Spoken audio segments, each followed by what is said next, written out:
Gözlerimde köhne bir şehrin yorgunluğu var.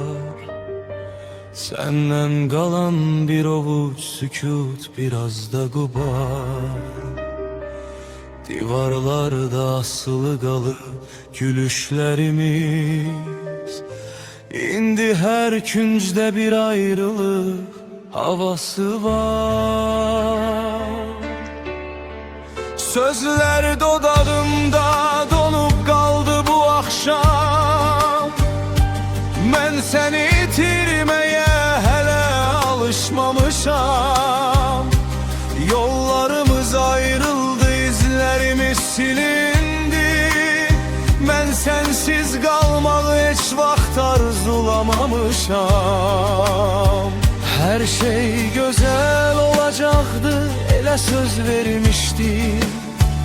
Ulduzları şahit tutup anlar içmişti. Ama küley tersine esti bu eşkte. Biz özümüzü bu fırtınada yitirdik. Biz hiç başarmadık bu sevgini yaşatmadık.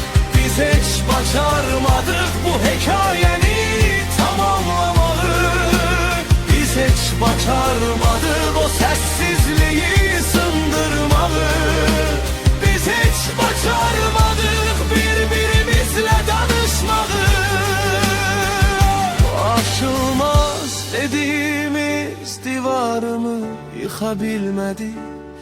Yoksa korku özümüzde bilmeden geri çekildi. Her adımda biraz daha ittik bu dumanlı yolda. Biz bu eşkin yükünü çiğnimizde taşıyabilmedik. Biz hiç başarmadık bu sevgini yaşatmadık. Biz hiç başarmadık bu hikayeni tamamlamadık.